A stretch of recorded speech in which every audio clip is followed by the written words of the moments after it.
Hey, what's going on, guys? Welcome back to Aries EDC.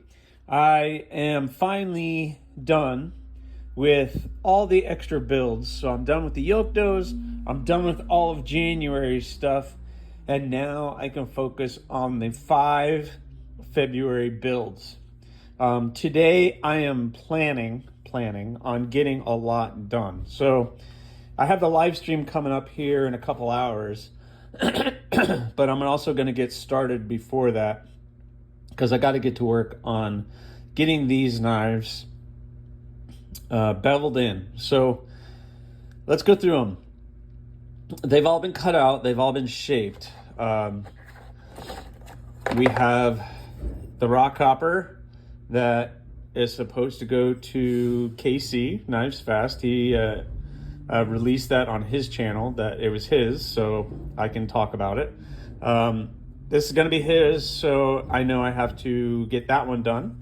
And that is going to have the fat carbon fiber scales with some black accent, G10. So that's going to be a really fun build. I have the gargoyle, which is going to be pretty awesome. I have to bevel that out, obviously, so I'm going to do something a little different on this one.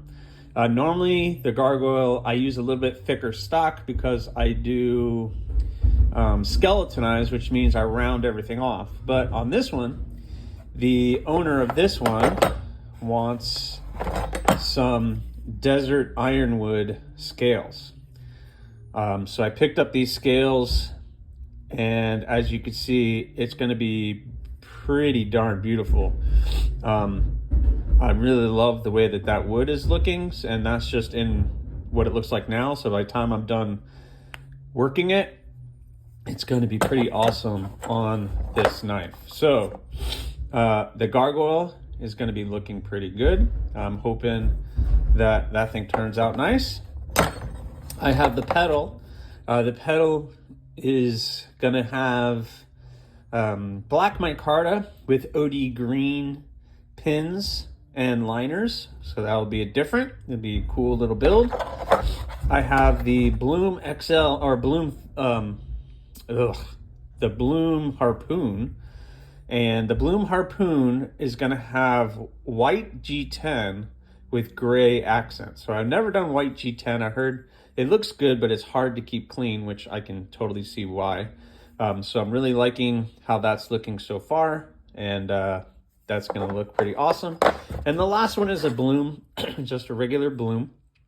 And we're going to do rosewood with some accents on this one. So I'm thinking that one's going to look pretty cool too, based on what that customer wants. So it's awesome.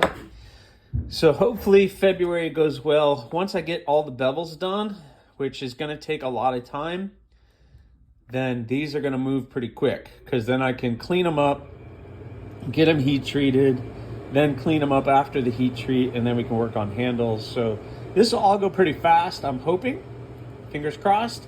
They're all 80 CRV2, which means I can do everything in-house. I don't have to send anything out to heat treat, which is good and bad, because then I have everything I can work on at once, and I don't get to send something out and then work on something else and then wait for the other ones to come. So, it's timing, but I'm going to get them all done. And the quicker I can get these done, the quicker I can start working on March. So it's always amazing when you guys come with me with ideas, because there's a first for a lot of these, and it's awesome. So excellent. Let me get to work. All right, guys. So I'm going to try to show you this, but it's going to be difficult. As a beginning knife maker, my biggest concern was angles and finding the right bevel angle, because I was like, how do you do that? And for me, in my brain, I like to know what all the angles are, etc. So I have this angle finder, and what I do is I have my table here for my grinder at 90 degrees. I have my little right angle. I know that the angle is 90 degrees, and I know that this needs to be 0. So right here at the angle of that needs to be 0. So right now I have 0.1.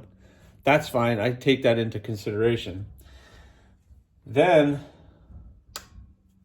hold on, my brain. I got to do it this way, guys, just so I can see it.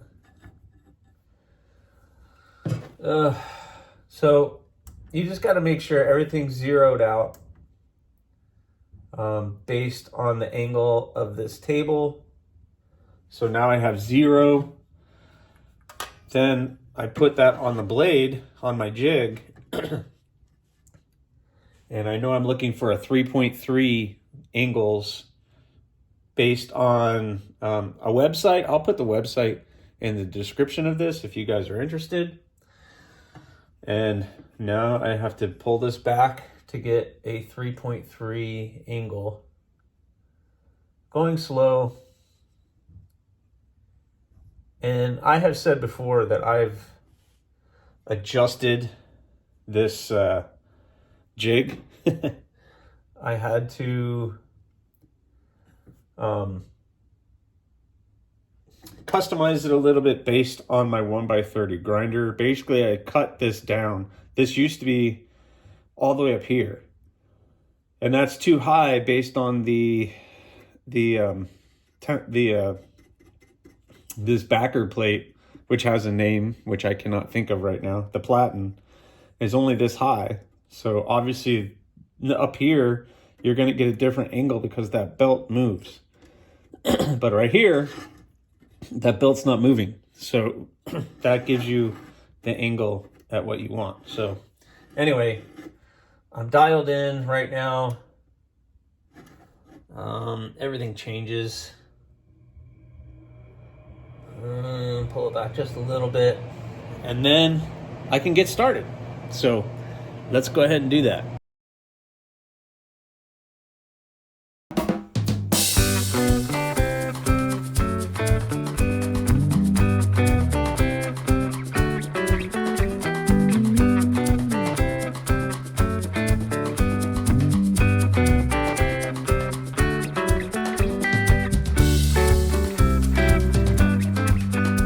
Showing my face. This is strange, but no, don't mind the snot. Jeez.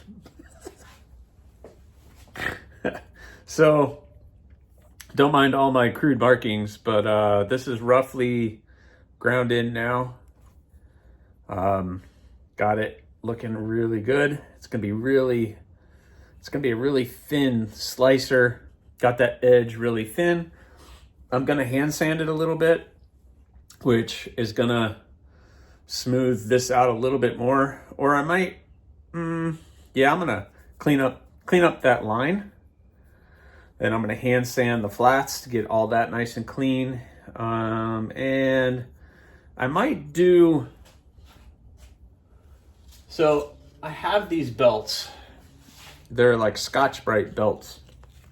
And they're surfacing belts. And basically, they just kind of smooth this out. This is going to get acid etched and stone washed, I believe. And so I'm going to have to, I can clean it up somewhat, but I'm not going to hand sand it as much. One thing that Yoktos build taught me was there was no difference between hand sand and finish and then acid etching than the belt satin finish and then acid etching. The result was exactly the same. Both of those Yoktos, number 1 and number 3, the finish looked exactly the same. So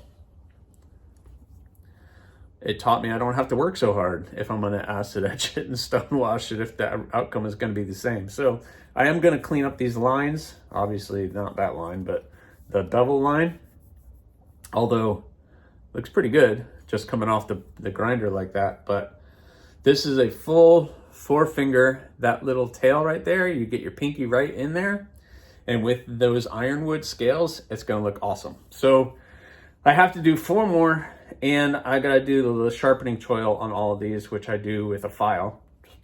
So got a lot of work to do. I can get maybe 1 or 2 more done before the live stream, so I better get to work. All right, guys, so Very successful live stream. I got all 5 done. You saw the gargoyle. I got the rock hopper done. And the choil put in. I also did the pedal with the choil. And I got all the choils done. Bloom looks really good. Sorry. Bloom looks good. And Bloom Harpoon looks really good. So what I'm doing now is what I have over here. The gargoyle, I have it clamped in and I'm starting to rough down the flats, getting that nice and smooth, getting them where they need to be. Basically, I'm prepping them for heat treat. So what I'm going to do is hand sand all the flats on these, get them nice and cleaned up so that heat treat can happen. And maybe tomorrow, as I'm filming this, I can heat treat and then temper. Yeah, I think I'm in a good place. So I'm going to get all these hand sanded. And then by the end of the day, I'm going to get all 5 nice hand sanded down to where we're ready for heat treat. What do you think? I think that's going to be awesome. Yep, going to do that. All right, guys, little departure. I've been hinting and playing with the idea of coming up with some blanks and kind of doing like small production runs, which would be fun, and to come up with some kind of where I'm getting knife blanks where all I have to do is rough in the bevels, get the blade cleaned up. And I'm taking that kind of a step further. I found a place that will do the Yoktos scales with 3D printing, and then they said they would also do steel. So that got me thinking, what if I could get the blanks made and the scales made, then I could do small production runs of the Yokto. And yeah, so you think about that. So I'm here, I'm gonna go check it out. If it goes well, then I'll tell you the company, etc. But right now, I'm not 100% sold on what I've seen. Some materials and some other things, and they do good work, but let's go see. I'm gonna go see what they have, and then I'll check back with you afterwards. All right, well, that gave me a lot to think about. So excellent people gave me a lot to think about. And I think the biggest problem, and I kind of knew I was going to run into this, is what they want to do is they want large quantity. And the problem with that for me is, like, so they made a set of scales, which I'm trying to show you. So they made the scales, and which is cool. And the price wasn't bad, but they want to run a minimum of 50 at a time, which gets pricey for what I'm going to do. And 50 sets of scales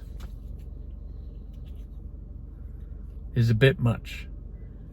So I would go through, that would be like almost a year's supply of handle scales to pay for up front. Would be a lot. And then they would still be gray. And then I would have to figure out how to color them to what I would want, which is odd. So the texturing on these are exactly like the orange ones that are on the Yoktos. The texturing is the same. But I guess you can paint them, and it just seems a little weird to me. just seems a little odd. So I'm not 100% sold on what they do, but they can also do the knives in steel, and the price is basically the same, but again, they would want to do at least 50 minimum. And I would have to provide the steel. And buying a sheet of ADCRV2 or AEB plus the price of getting 50 knives cut out, I don't know, guys. That would be a lot. And then I make maybe 50 knives a year, maybe a little over 50 a year.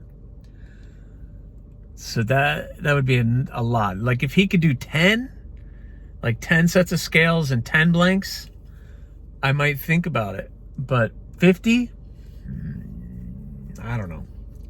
So I'm going to table this and maybe look for something else. But this was a good experience, at least. Hey guys, I'm back from my field trip, which a car ride makes you think. I'm tabling that subject because this is supposed to be my thing, and running productions and doing that kind of stuff kind of steals it from what I really should be focusing on. So anyway, I'm tabling all of that for right now. And I could do scales myself. But the straps came in for the Bloom, so I just wanted to share that with you guys. The finished product on this, I think the black strap really sets it. What do you think? What do you guys think? I think it looks awesome. So I'm going to go back out and I'm going to finish cleaning up those blades. Hopefully that doesn't take too long, and I can get them all prepped for heat treating. All right, guys, I am at my limit right now. So I got everything ready for heat treating except for the pedal. I mean, technically I could heat treat it the way that it is. It would just be a little bit more cleanup afterwards. But I mean, it's not in bad shape to do it now. And I might just go ahead and do it. The same with the Bloom. You know, I'm wondering if I should just do it and then just do all the hand sanding afterwards. So here's an example. So here's the Bloom Harpoon, and I sanded the flats down to about 400.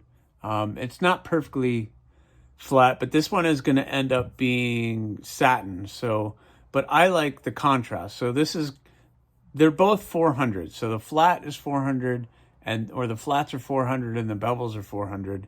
This will stay at 400 finish completely, and this might go to 6, maybe 800 on the flat to make that nice hand satin finish. So, you know, doing all that work now kind of saves me on the back end of doing stuff.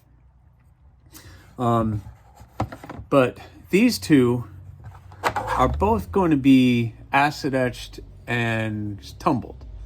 So I might just heat treat them the way that they are, then clean them up before the acid etching, just to see kind of what they look like. I've realized that acid etching just kills everything anyway. And I know as long as the bevels are nice and smooth before acid etching, you're good. So if I can heat treat and then really clean up these blades, I might just do that. So, but you know, I worked really hard on these guys. Got the gargoyle looking really freaking good. The owner of that one wanted a little bit of jimping, so if you got the blade in your hand, your thumb hits right where that forward jimping is. So, and he wanted jimping here, but look guys. Hold on, let me get that file. Where did my file go? So this is a curve and my file is flat, so it's very difficult to get jimping up in here and make it uniform and nice. So I told him, you know, I can do the flat parts, but there's no way I'm going to be able to jimp that. And he was good with it. So I think I'm going to leave it the way that it is. You really get that forward jimping to get your thumb really in there, or if you need to get your finger, you get that jimping is really nice, gives you a good grip.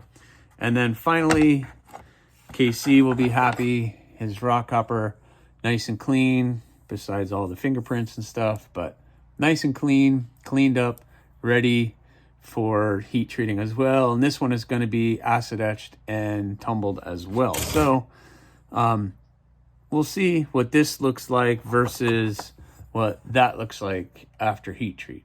They're both going to look pretty much the same. This one might just take a little bit more sanding after the fact. So anyway, I am done for the day. Maybe tomorrow I can heat treat a bunch of stuff and then we can move on from there. But I'll catch you tomorrow. Wow, guys. So I've been putting this video together, kind of placing all the pieces together, and I noticed I'm already over 20 something minutes. So I'm going to end this one here. What's going to happen on the next one, though, is I'm going to heat treat these, and we're going to start cutting up all the handle material along with this. So we're going to cut up all the handle material, and we're going to get all of these guys going. But for right now, I'm going to call it on this one.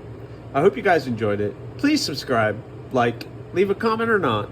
That choice is yours.